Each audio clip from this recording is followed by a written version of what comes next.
Why don't we jump into it?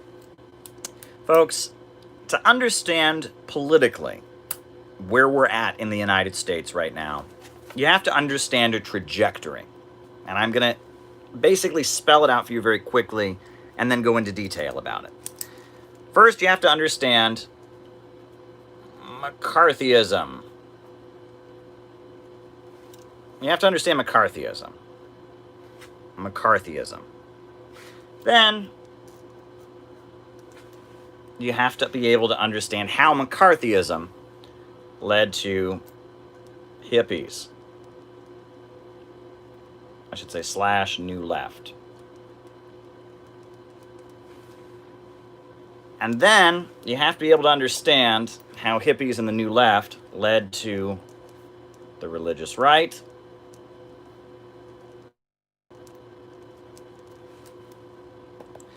and then you have to be able to understand how the religious right led to new atheism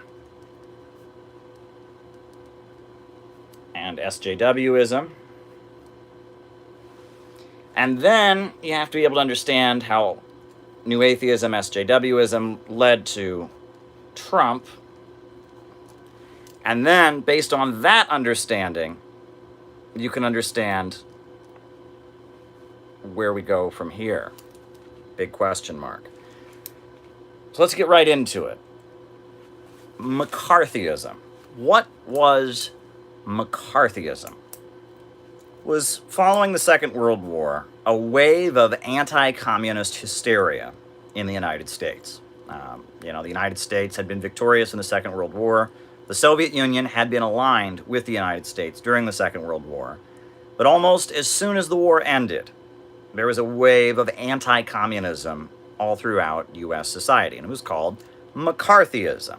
But there was a lot going on with McCarthyism. McCarthyism wasn't one single thing. It was a lot of things. Prior to the Second World War in the United States, we had a very progressive government, right? The Roosevelt Administration, starting really in Roosevelt's second term, starting from like 1936 up until the death of Roosevelt, we had probably the most left-wing, pro-socialist, not socialist, but in favor of cooperating with socialist and communist government that we've ever had in the United States.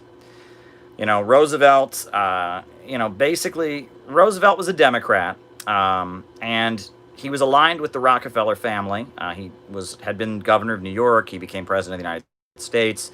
The Rockefeller oil family were his biggest allies, and he faced the threat of a military coup. In 1934, there was a military coup, an attempted military coup against him called the Business Plot. It was revealed by U.S. military leader Smedley Butler, who testified before Congress about how a number of business leaders had approached him about, staging a march on Washington to violently overthrow the government and set up a fascist military dictatorship.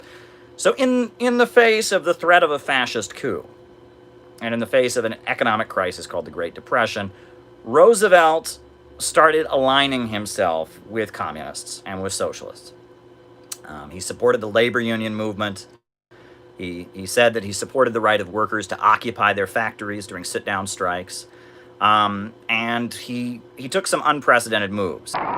We had to struggle with the old enemies of peace, business and financial monopoly, speculation, reckless banking, class antagonism, sectionalism, war profiteering. They had begun to consider the government of the United States as a mere appendage to their own affairs. And we know now that government by organized money is just as dangerous as government by organized mob.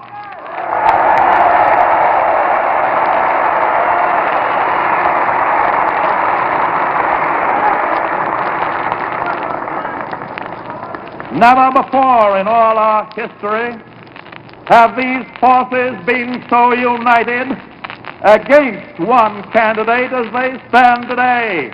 They are unanimous in their hate for me, and I welcome their hatred.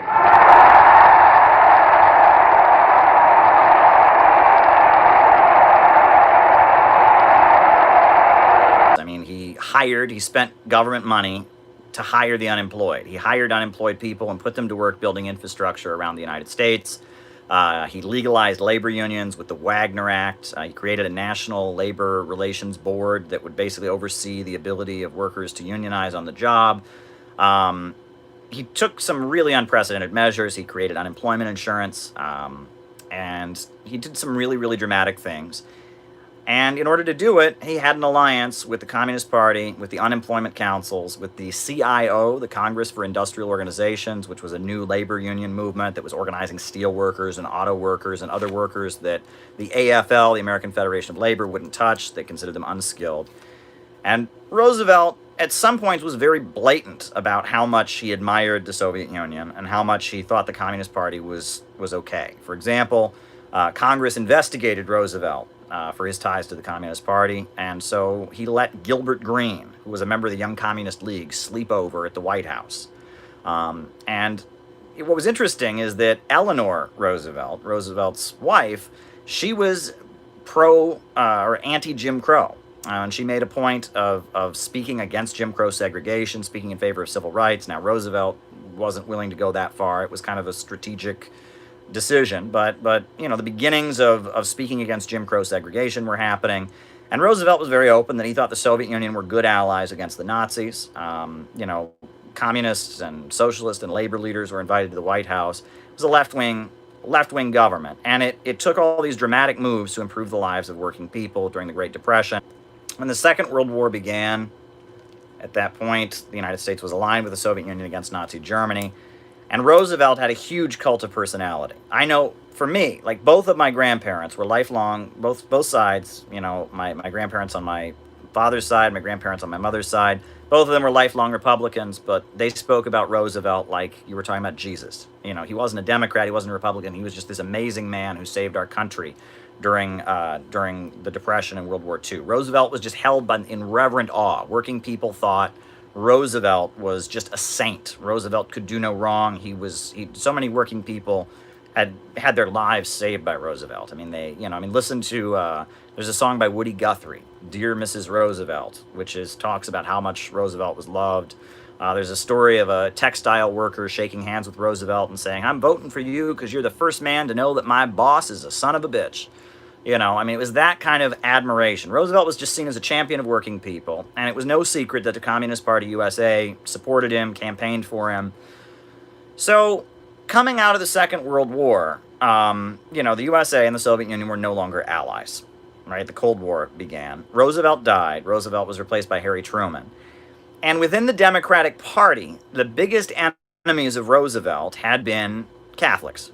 It's very interesting, right? In urban areas in the United States, New York City, Chicago, Philadelphia, Pittsburgh, Minneapolis, you have a lot of Roman Catholics, right? You have a lot of Irish folks, Italian folks, Eastern European folks that are Roman Catholic. And the Catholic Church was very opposed to Roosevelt. In fact, the leader of the Democratic Party of New York City was a guy named Al Smith.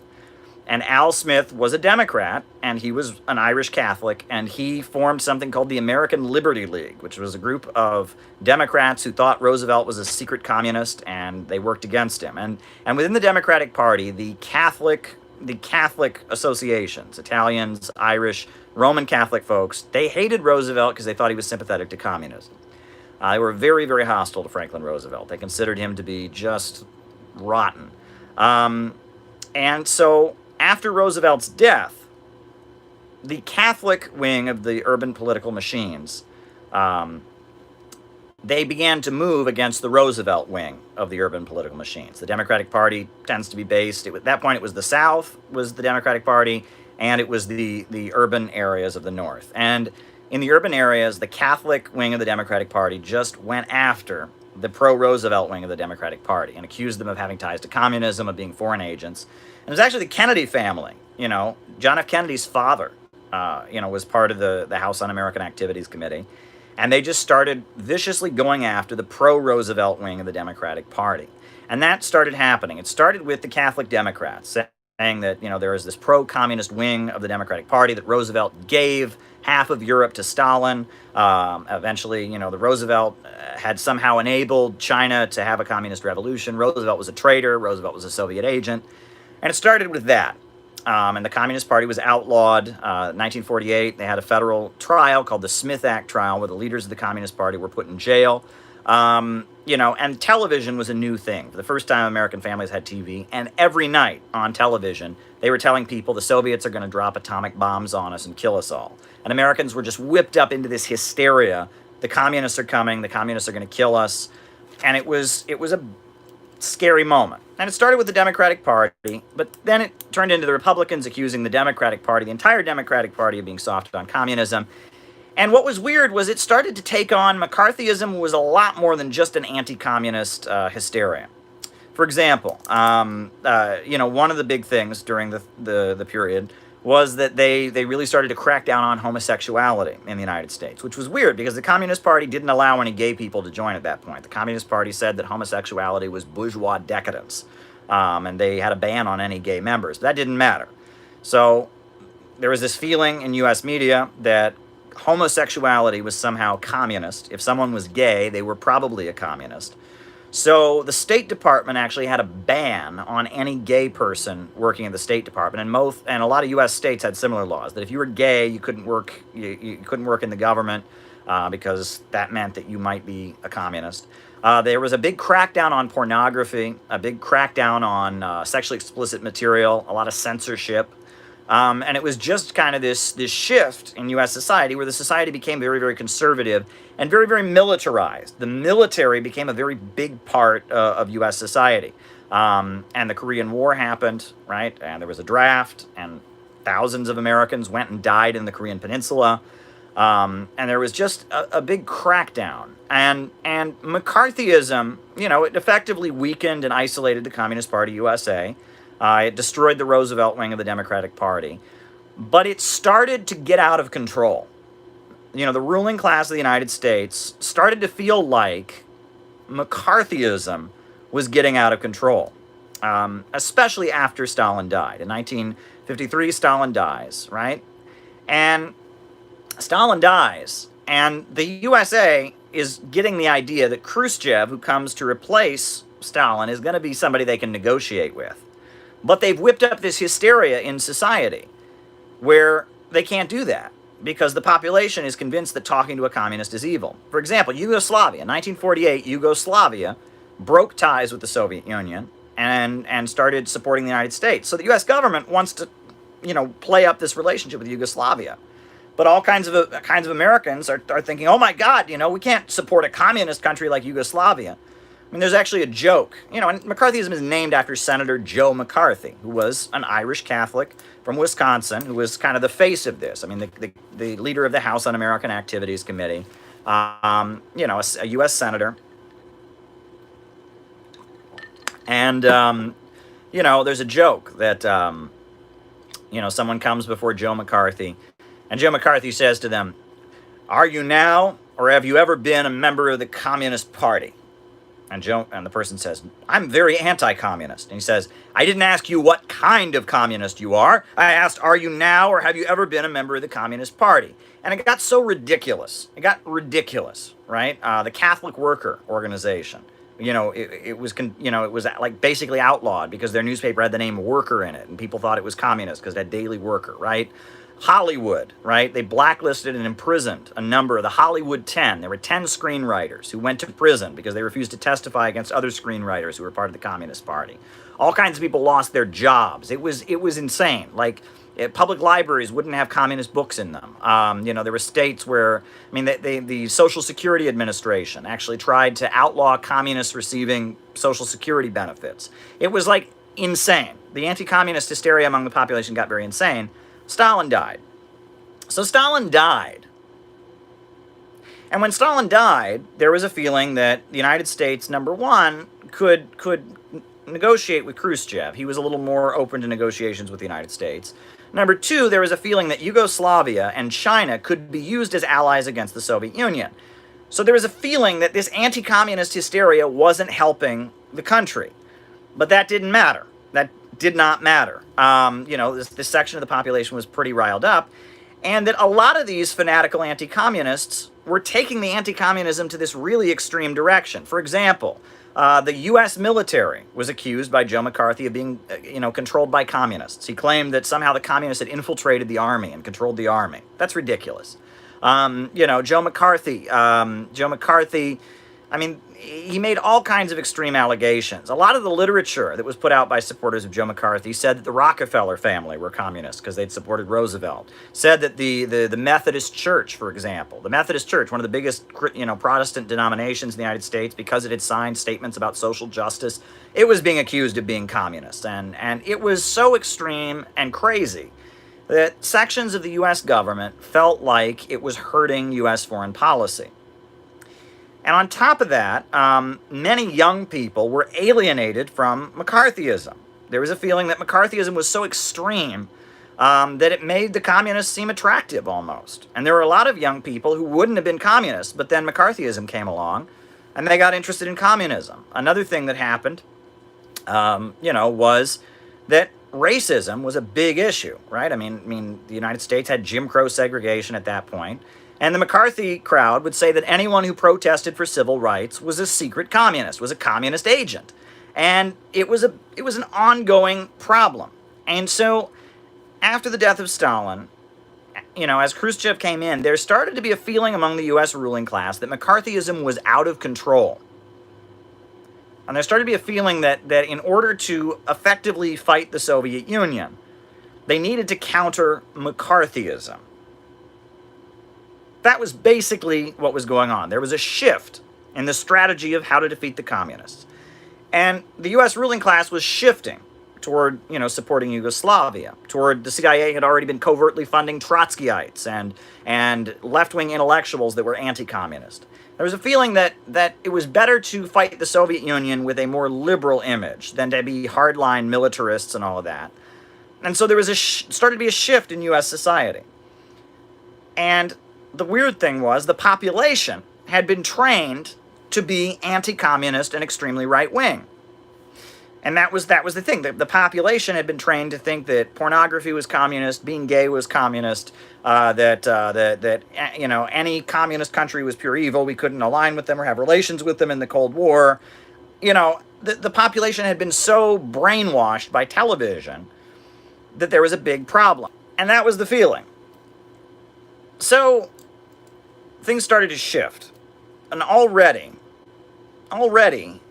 the U.S. government had been covertly supporting Trotskyists. It had been, funding this magazine called Partisan Review. A lot of Trotskyists like Mary McCarthy, the followers of Max Shachtman, they had been getting funded. They had been getting funded by the U.S. government covertly. But starting around the time of the death of Stalin, there started to be a leftward shift among the ruling class of the United States, that this extreme McCarthyism had been hurting the image of the United States, that it was hurting U.S. foreign policy. The USA couldn't fight the Soviet Union effectively because they had gotten the population so brainwashed and crazy against communism.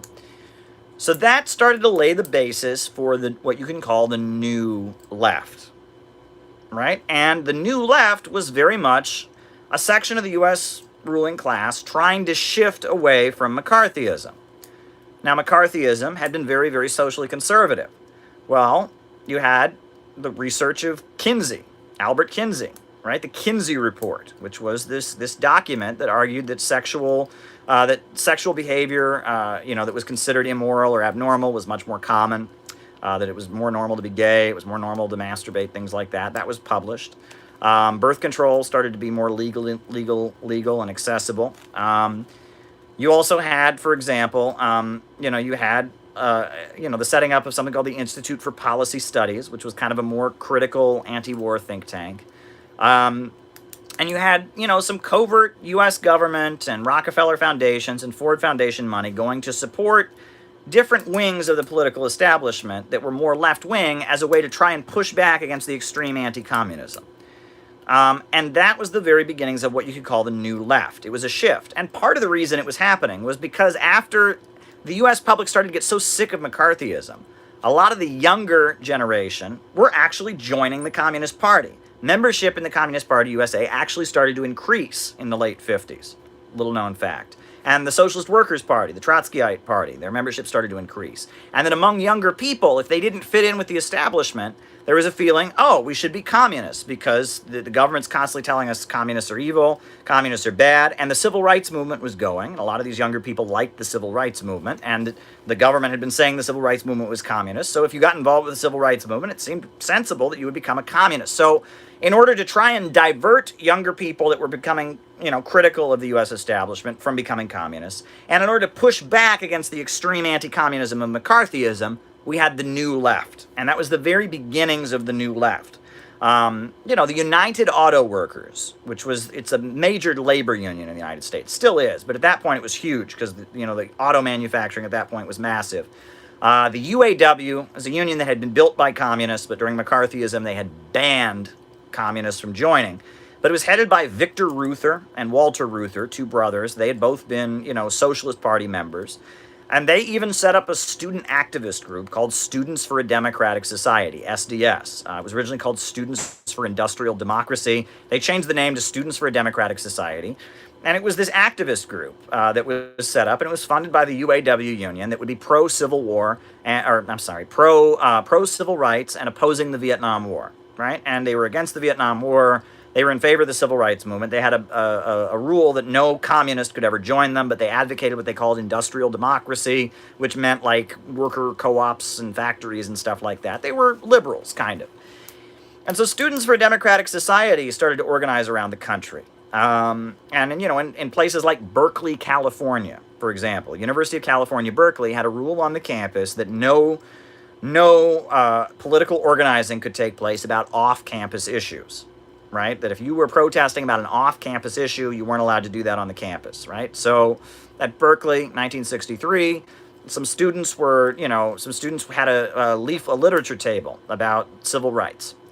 And of course, the campus police showed up and said, you can't have this literature table here because it's about an off-campus issue.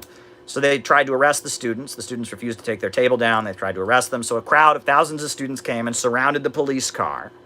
Wouldn't let the police car leave. They set up a microphone on the top of the police car and basically seized this police car for like a day and wouldn't let the police car leave. It was a big incident, and it sparked what they called the free speech movement. There's a time when the operation of the machine becomes so odious, makes you so sick at heart that you can't take part. You can't even passively take part. And you've got to put your bodies upon the gears and upon the wheels, upon the levers, upon all the apparatus, and you've got to make it stop. And you've got to indicate to the people who run it, to the people who own it, that unless you're free, the machine will be prevented from working at all.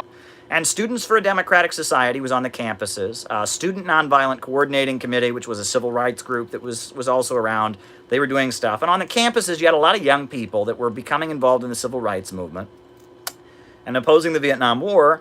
And you have to remember that part of the reason the civil rights movement was going was because the United States realized that on the issue of race, the Soviet Union was demonizing them. The Soviet Union, would for example, 1954, Emmett Till, a young African-American man, was murdered, lynched for whistling at a white woman.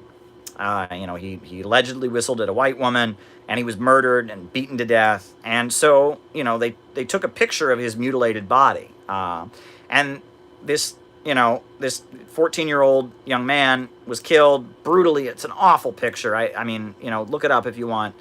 And so the Soviet Union took that picture and sent it all over the world. They said, the USA says it believes in democracy and freedom. Take a look at this picture of what they do to black people. And in Africa, the United States was constantly trying to convince people in Africa to be anti-communist. But it was very, very hard to get African leaders to trust the United States when they would see that picture of Emmett Till's mutilated body. And you had the rise of anti-imperialist fighters in Africa, like Kwame Nkrumah and like Patrice Lumumba. And all over Africa, you had a lot of black people that were rising up and fighting American imperialism, and they hated the United States because of what it was doing to black people at home.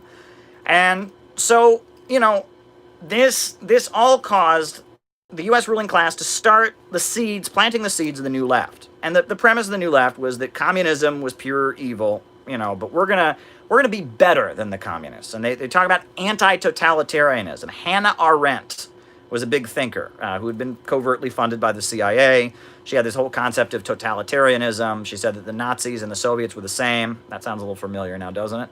And this was the beginnings of, covert U.S. government support for something called the New Left. And the New Left was very much a cultural movement, right? The New Left was very much, starting to talk about homosexuality, for example. Allen Ginsberg was a poet who lived in San Francisco, and he published a poem that had a lot of references to gay sex in it. It was called Howl, and he was arrested for doing so, and he was put on trial, and he was given a lot of support, and the U.S. media gave him a lot of attention. He became kind of a celebrity because of this, right? Now later, Allen Ginsberg became revealed to be a pedophile. Many people don't talk about that, but he wasn't just gay; he was a pedophile. He was a gay pedophile.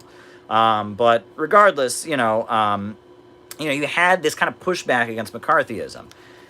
But what started to happen was it started to get out of control because the Vietnam War was continuing, and even though the Civil Rights Act was passed, the African-American community was very, very unhappy. The things that the African-American community was suffering from, like Jim Crow, like racism, like unemployment, just because you legally got rid of Jim Crow didn't make the problems go away. And there continued to be urban rebellions. 1966 in Watts, Los Angeles, there was a huge uprising among the African-American community. Detroit, 1967, a huge uprising among the African-American community. So all over the country, African Americans are taking to the streets, and eventually the Black Panthers are formed. And the Black Panthers are a Marxist-Leninist group, they're like a communist group of Black Americans. Students for a Democratic Society is this organization that's been set up by the Democrats, the United Auto Workers, to kind of be their activist group. Well, it lifted the ban on communists, and Maoist communists took it over. There was the Weatherman faction, Revolutionary Youth Movement. There was the Progressive Labor Movement, which was another Maoist group. And the two groups basically controlled Students for a Democratic Society. The protests against the Vietnam War got to be very, very big. At Columbia University, the students seized multiple buildings, took buildings, unfurled the Viet Cong flag from the building, refused, and the police were sent in, and students fought the police and seized buildings. That was in 1968. You had at the Democratic National Convention in 1968, thousands and thousands of young people outside protesting, and fighting with the police and burning the American flag because the Democrats were nominating a pro-Vietnam War candidate, even though the majority of Democrats were against the war. Sound a little bit familiar. But anyway, that all was happening. And so all these protests are happening at the Democratic National Convention and all over the country. 1969, things escalate even further. 1968, you had Martin Luther King Jr. being assassinated, so then every major city in the country went up in flames with rebellion. And the New Left was considered, it started out as the establishment trying to control, and push back against McCarthyism, but it got beyond their control. It was originally set up as an anti-communist group, but pretty soon communist organizations became dominant. The Black Panthers, the various Maoist groups, the new communist movement emerges out of the New Left, which is attempts to build more like a new communist party, the Revolutionary Union, the October League. A lot of different groups wanted to build something like the Communist Party USA of the 1930s. So there was a feeling that the New Left got out of control. So there was a response to the New Left, right? The New Left was a response to McCarthyism. Well, the religious right, if you look at the roots of what we call the religious right, that was very much a response to the New Left. Okay, so what was the religious right? I grew up around the religious right. I mean, probably no political movement in U.S. history has had a bigger impact on my political development than the religious right. So the religious right, yeah, it escalated in the 80s and 90s. That's when it had the most power. But it started in the late 60s. Right? They started to realize that it was a problem for the Republicans. Young people were not Republicans. Young people were not right-wing. Young people were not conservative. Young people didn't like the government. Young people didn't like the wars. They didn't like the military. Young people were growing their hair long and doing drugs. And the New Left had all the power among young people. And the New Left was considered, even by many of the people who started it, as out of control. Irving Howe, who was one of these CIA-funded Trotskyists, hated the New Left, and would write articles for the New York Times as a Marxist opposing them. And a lot of the CIA-funded intellectuals turned against the movement that they essentially started because it started to be dominated by communists. So among the ruling class, there started to be feeling a need that there needed to be an effort to stop the New Left. The New Left was out of control. Richard Nixon became the president. He came in, on a platform that he was going to crush the New Left. So they started experimenting with using the tactics of the New Left for right-wing politics, and that was the beginning of the religious right. I think there was already among the New Left, there was a grouping that you could call Jesus freaks. And you can Google this, Jesus people or Jesus freaks. That's what they called themselves. And they were hippie Christians. And they had long hair, they had beards, they did drugs, but they were into rock and roll, but they were Christians. And that happened, right? Because Christianity was kind of the official, not technically, but almost the official religion of the United States. Many of the young people that got caught up in the New Left were Christians. And they would call themselves Jesus freaks or Jesus people. And the Nixon administration and the CIA started trying to figure out how they could use the Jesus freaks and the Jesus people to push back against communism. And there was an individual by the name of Tony Alamo, and he was a record company exec. He lived in Los Angeles, and he actually was one of the major record company execs for the Beatles. His job was to market Beatles music around the United States. And his story, who knows what happened, is that he had been in a record company meeting, and he went outside to get a drink, and God spoke to him, and, he was born again or whatever. Tony Alamo basically quit being a record company exec and started setting up a religious cult. And it was Jesus freak kind of stuff. They sang rock and roll music, they had long hair and beards, they didn't do drugs, but, if they looked like new leftists, right? And they would talk about Jesus, the revolutionary, etc. But if you got to know them, very anti-communist, very socially conservative, very pro-Republican. But they looked like new leftists, and they sang songs on guitars and stuff like that. And after Tony Alamo got going, and he would recruit the same people the New Left would recruit. There were a lot of teenage runaways in the 1960s. Teenagers, they wouldn't get along with their parents or whatever. They would run away from home, move to LA because they wanted to be a movie star or whatever. Those are the kind of people that he would recruit to his group. Right? So Reverend Tony Alamo has started basically this right-wing political group that's using New Left aesthetics. They look like hippies. They're actually right-wing conservatives. So then it gets even wilder. Then they recruited Reverend Sun Myung Moon. Reverend Sun Myung Moon, right? He's this pastor from South Korea who has an anti-communist religious group in South Korea. And Reverend Sun Myung Moon, his followers are imported to the United States. The Nixon administration reaches out to this Korean pastor and says, Reverend Sun Myung Moon, can you please come to the United States? We need to fight the communists on college campuses. And the CIA started working with the Moonies, they were called, to recruit and build an anti-communist organization on the college campuses of the United States. And the Moonies, again, much like the Tony Alamo group, they looked like hippies. They sang, they sold flowers, they sold candles, they danced, they called themselves a peace movement. They lived in communes, right? But the more you got to know them, they were fanatical anti-communists. They supported the Vietnam War. They were big supporters of Richard Nixon. In fact, when Nixon was being impeached, they started starving themselves because they were big supporters of Richard Nixon. They were a right-wing group, but they were using left-wing aesthetics. And that was understood that was the weakness of the right wing in the United States, that the right wing was associated with mainstream Christianity, with Catholicism, and that's the kids who grew up watching television, they just weren't into this, right? That they were into rock and roll music and Elvis and the Beatles and stuff. So the right wing kind of reinvented itself for baby boomers. And that was the beginnings of the religious right. Reverend Billy Graham, who was this well-known evangelical pastor, he started having rock and roll songs on his TV broadcasts. And suddenly there was this understanding that if the right-wing conservatives could emphasize religion and use the counterculture aesthetics, that they could build right-wing movements. And basically throughout the 1970s, Gradually, this tactic started working more and more and more, right? The Moonies and Tony Alamo started it.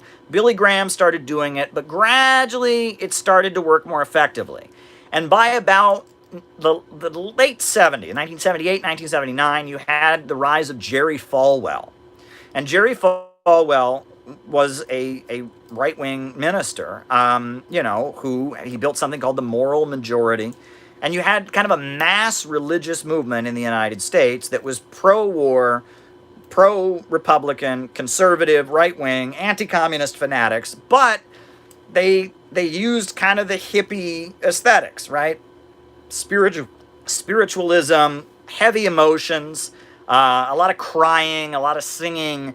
It wasn't like old school Christianity, right? They weren't getting into great depth about theology, right? They would be like, you'd ask, and I grew up around these people. You talk to them, it's like, they'd say, well, what do you think about, the concept of communion? Is it really the body of Christ or not? And they would say, I just believe the Bible, man. I don't care. I just believe the Bible. You'd ask them, okay, well, what do you think about, there's a very academic tradition that comes out of Christianity where the denominations have split over, they don't know anything. It's just this kind of rock and roll religious movement, right? People jokingly call it Christianity for dummies, right? It's just kind of like, we just believe the Bible, man. The Bible is the true word of God, and America is the greatest country in the world, and abortion is evil, and homosexuality is evil, and communists are evil. And that was kind of, the 80s is when it really got its strength. The early 80s, you started to see the strength of the religious right. And the religious right, you have to remember, had been created to push back against the New Left. And the New Left, you have to remember, had been created to push back against McCarthyism. So, the religious right started to gain power. But what also happened in the 1980s is you started to see the U.S. society start to stabilize, right? The political upsurge of the late 60s, early 70s was kind of in the past. And Ronald Reagan very famously said in the 1960s, he said, we're all friends after 6, saying that Democrats and Republicans were basically on the same team, right? We get up and argue with each other in Congress, but we're all friends after 6. We go to the same bars and drink. We take money from the same big corporations. We have the same foreign policy. We hate the same countries. And that was the case, right? That because U.S. society had significantly stabilized in the 1980s, the divisions in the U.S. ruling class were almost gone. There had been a big rivalry in the 60s between the CIA and the Pentagon, but they were getting along, right? Brzezinski, the big CIA guy, Reagan gave him the Presidential Medal of Freedom. At that point, U.S. society, there was kind of peace within the ruling class. The socialist camp was getting weaker. And, because of that, we started to see an end to the heavy divisions in the ruling class. The 1980s, you started to see a stabilization of U.S. society. And basically what happened was, the new normal of the late Cold War, post-1960s and 70s, was that basically the religious right were what you called, it was almost like, I almost compare it, it's like the flip side, or it almost mirrors Iran in this weird way.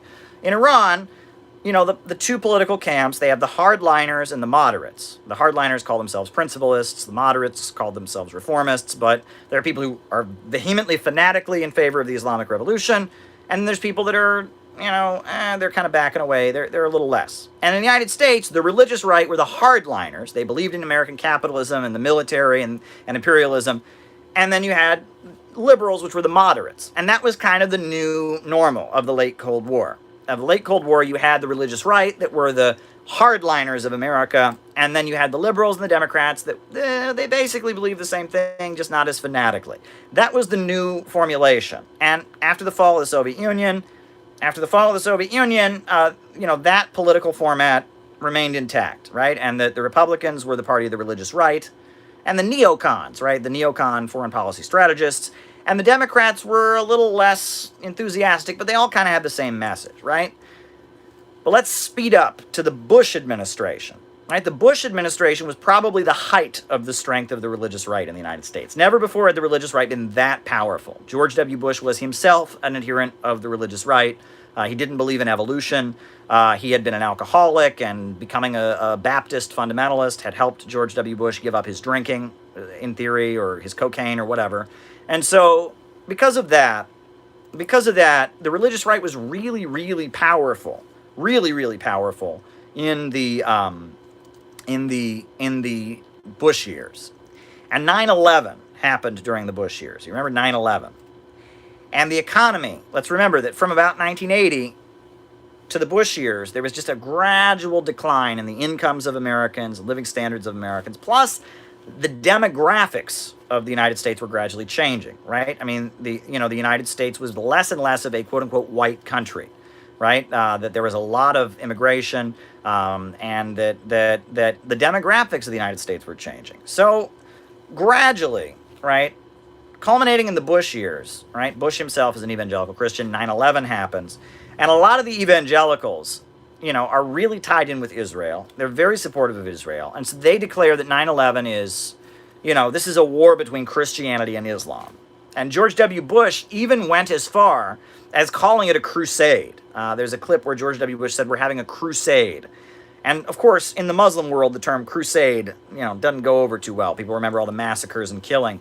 So, the Bush administration, was very, very, the religious right had all this power, and they were blatantly anti-Islamic, right? And let's keep in mind, the Saudis are very, very, very key allies of the United States in the Middle East. The Muslim Brotherhood has been a very key ally of the United States. Because of that, there's big problems. Then you'll also remember Hurricane Katrina in 2005, right? Hurricane Katrina, it hit New Orleans, and the black community was left to die. And it was, what was done to the black community of New Orleans was horrendous. People were left to die. People were left to suffer. It was awful. And there was just this implication that the government didn't care, right? You remember Kanye West said George Bush doesn't care about black people. And there was this implication that the U.S. government had abandoned the African-American community. And there were big, ongoing issues with police brutality and such. So, on top of that, the United States has pretty much alienated the entire Muslim world. And on top of that, the United States had alienated Europe. Europe did not approve of the U.S. invasion of Iraq. France, in particular, had an alliance, had a lot of business deals with Saddam Hussein. And so there was this feeling that Europe and the United States were getting further apart. Furthermore, at the same time, there was a complete alienation. Many of the allies of the United States in the Muslim world wouldn't work with the United States. The Muslim Brotherhood had been big-time allies of the United States. They heard George W. Bush talking about a crusade, right? They saw extreme anti-Islamic rhetoric coming out of the U.S. Society and the religious groups, and extreme pro-Israel stuff. They wouldn't work with the United States. And so the Muslim world is alienated from the United States. Plus, at home, huge racial problems and unrest. The black community felt like they had been completely abandoned. They felt like George W. Bush was a racist. They felt, and the U.S., keep in mind, U.S. society is gradually becoming less and less white. So people of color is a much bigger number in U.S. society. So starting around 2005, 2006, you have a pushback against the religious right.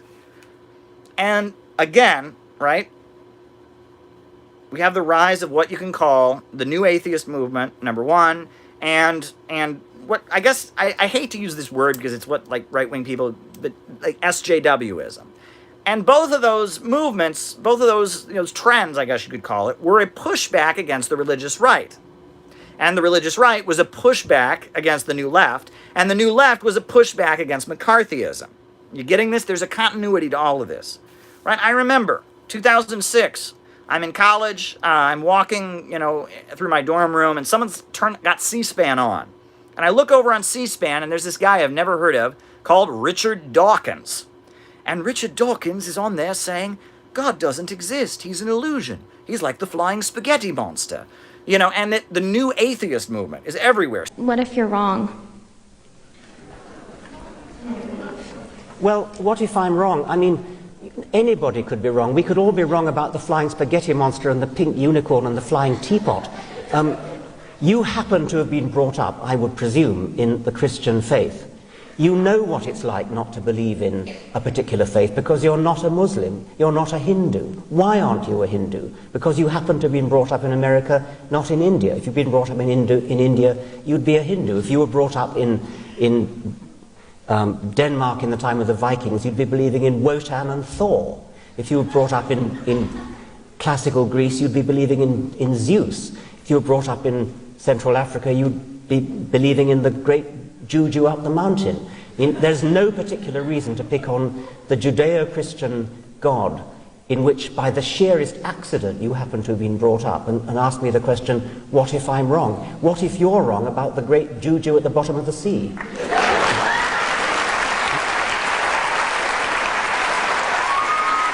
Everywhere. Sam Harris becomes popular, and all of a sudden, all of these blatantly anti-religious speakers are on TV, right? Where did this happen, right? It used to be illegal in many parts of the United States to deny the existence of God. I bet you didn't know that. But a lot of cities had blasphemy laws that it was considered to be offensive to religious people to say that God doesn't exist. So if you walked around saying God doesn't exist, you could be arrested. That's like the 1920s, right? But all over U.S. media, figures who are blatantly saying God does not exist are all over the television, right? And they're saying we need reason, we need science. This is a pushback against the religious right. The religious right, they're arguing, has ruined U.S. relations with the Middle East. The religious right has alienated the USA with Europe. The religious right, there's all kinds of racial unrest. So you have the rise of the new atheist movement, number one, that is just basically picking apart the religious right. They say the Bible is absolutely true. They, of course, rip that to shreds and show that, that there's a lot of problems with that. They're arguing there's nothing wrong with being gay, there's nothing wrong with abortion, that this is brainwashing. It's this whole mobilization, a lot of big money behind it to push back against the religious right. Furthermore, you have the rise of SJWism. White privilege was a term that only leftists use. Only communists, anarchists talked about white privilege. But all of a sudden, the term white privilege became very mainstream. In little tiny colleges in the middle of Iowa, they're having classes about white privilege, right? Police officers in their training are hearing about white privilege. And it's all of a sudden there comes this awareness of white privilege. And that's huge. That had not happened before. So there's this whole widespread conversation about white privilege, about gender oppression, and what you can call SJWism sprung up around the same time. It had been around before, but it got really big around the same time that the new atheist movement got really big, and it was a pushback against the religious right. And of course, this all paved the way for the election of a man by the name of Barack Hussein Obama. Barack Obama became president of the United States. And, Barack Obama's presidency was seen as a repudiation of the religious right. Barack Obama, he was a Christian. He was a member of a Christian church, but he had been to a Muslim school. He had an Islamic name. Barack Obama was trying to heal U.S. relations with the Muslim world. Barack Obama was much more friendly to the gay community and such, and he was promoting science and talking about global warming. And there was a feeling that the United States was going to push back against this, and that the racial unrest that was growing throughout the United States was going to be healed. Barack Obama was going to come into office and heal the racial unrest. And the Obama presidency was a shift, and it was a big appeal to heal U.S. relations with Europe. Let's remember, Bush and the religious right had ruined U.S. relations with Europe. Barack Obama went to Berlin, Germany, during his campaign and gave a big speech to Berliners. He's running for president of the United States, but he takes a big trip to Germany to just tell Europe, look, I'm going to heal relations with Europe. Right after Obama gets elected, he goes to Egypt, and he gives a speech in Egypt apologizing for the crimes against the Muslim world, trying to reset relations with the Arab and Muslims of the world. I've come here to Cairo to seek a new beginning between the United States and Muslims around the world, one based on mutual interest and mutual respect. That was the Obama presidency. And, of course, there's a rise in conversation about white privilege on the campuses. There's a pushback against the religious groups that have had so much power in the United States for a long time.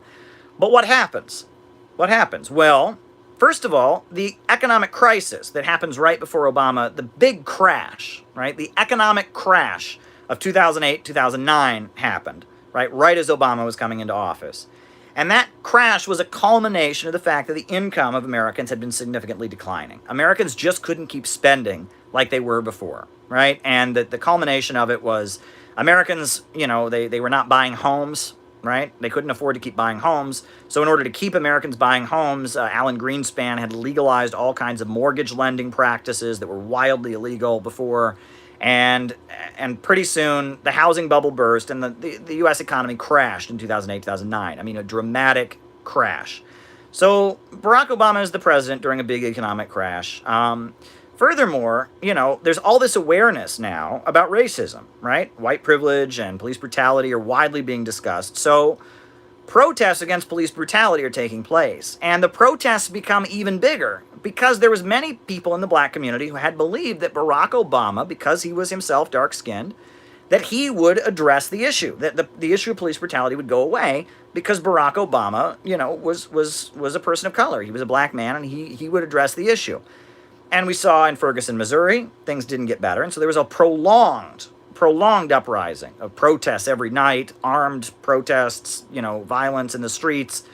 Ferguson, Missouri. There was Baltimore, the Baltimore uprising, chaos in the streets, right? And that the racial issues in the United States are not being addressed, right? And that the establishment had been kind of encouraging people to be more aware around it. So there was already all this awareness about racism, but Barack Obama was unable to resolve the problem, right? And that the fact that a black president was elected and things got worse in a lot of ways for the black community in terms of the police state made many people go out and protest who wouldn't have protested before. So there was a feeling that the Obama presidency, had overall failed to do what it was supposed to do. Plus, the economic crisis had continued, right? Even though the Obama administration, they did a lot of bailouts and all of that, but ultimately, things weren't getting better. The income of average Americans was decreasing. Plus, whenever you have an upsurge of black protests in the United States, you have what they call white backlash, which is a lot of white people getting angry about it and feeling like this is somehow a personal attack against them. So the Obama administration was unable to resolve racial issues in the United States as it had been intended to do. It was unable really to solve the crisis internationally. It was able to kind of establish better relations with Europe, but internationally, Russia and China keep rising. The USA violently overthrows the Libyan government, but it fails in Syria.